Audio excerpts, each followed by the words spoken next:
इसी कलयुग में भक्तमाल में एक चरित्र है। एक भक्त हुए श्री धनुर्दास जी, ये बड़े अच्छे भक्त हुए।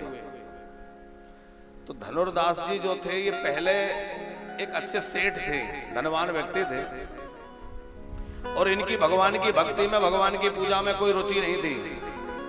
अपना व्यवसाय करते, धन कमाते, और साथ में अपनी पत्नी के प्रति इनका बड़ा आकर्षण था। पत्नी बहुत सुंदर भी थी और पत्नी में आसक्त भी एक थे।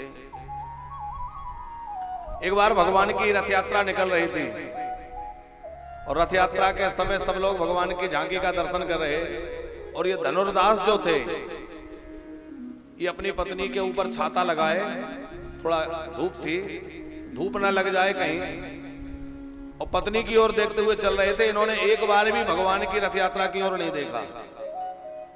तो जो स्वामी जी थे रथ यात्रा निकलवा रहे थे, उनको बड़ा खेद हुआ कि ये कितना विमुख जीव है कि दूर दूर से लोग आकर भगवान को प्रणाम बंदन कर रहे हैं, दर्शन कर रहे हैं, और एक ये यहीं के यहीं होकर भगवान की ओर एक बार भी नहीं देख रहा है, कितना विमुख है। तो स्वामी जी ने अपने सेवकों से कहा कि इस व्यक्ति को शाम को आश्रम में बुलाओ। लोगों ने धनुर्दास को जाकर कहा कि स्वामी जी ने याद किया है। यात्रा पूरी हो गई, स्वामी जी भी पधार चुके थे, और धनुर्दास डरते डरते आए, पता नहीं स्वामी जी क्या आज्ञा करेंगे, क्यों बुलाया है। तो स्वामी जी ने कहा, भाई मैं पूछना यह चाहता हूं कि भगवान की इतनी सुंदर यात्रा निकल रही और तुमने एक बार भी पलट कर नहीं देखा, बस अपनी पत्नी की ओर देख रहे थे, क्या कारण है? बोले कारण यह है कि मुझे आज तक अपनी पत्नी से ज्यादा सुंदर कोई नहीं दिखा। बहुत सुंदर मेरी पत्नी है और मेरा मन उसी में लगा रहता है, इसलिए मैं वहीं देख रहा था। सच्ची सच्ची बात उसने कह दी धनुर्दास। स्वामी जी के मन में दया आ गई कि संतों के हृदय में तो दया होती है, इस विमुख जीव को भगवद आश्रय मिलना चाहिए। कहा कि अच्छा, पत्नी से अधिक सुंदर कोई मिल जाए तब? बोले तब तो फिर उससे प्रेम कर लेंगे। तो बोले ऐसा करो, जाओ ठाकुर जी का दर्शन कराओ मंदिर में।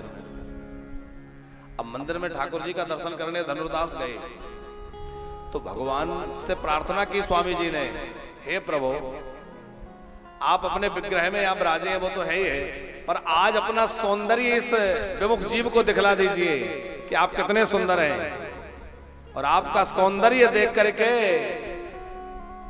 तब इसे पता चलेगा कि ठाकुर जी कितने सुंदर हैं। तो धनुर्दास जैसे ही गए और देखा, तो जैसे ही ठाकुर जी के सन्मुख पहुंचा तो क्या देखता है, ठाकुर जी का स्वरूप इतना अद्भुत है, ऐसा सुंदर स्वरूप है कि उसने कल्पना भी नहीं कर सकता कोई इतना अद्भुत स्वरूप भगवान का है।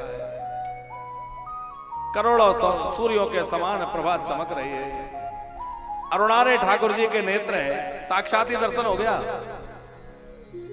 सुंदर अधर ओष्ठ है, घुंघराली हल्के हैं, दिव्य पीतांबर है, मंद मुस्कान है, और ठाकुर जी के उस रूप को देख करके बहुत आनंदित हो गया। अब तो इतना प्रेमावेश आया कि नेत्रों से झरझर अश्रु बहने लग गए। आज तक मैं इन प्रभु को छोड़कर कहां संसार में पड़ा था, अब तो मैं पूरा जीवन इन प्रभु के शरण में समर्पित करता हूं। ऐसा स्वरूप तो मैं कभी कल्पना में भी नहीं सोच सकता। बाद में उनकी पत्नी भी भक्त हो गई।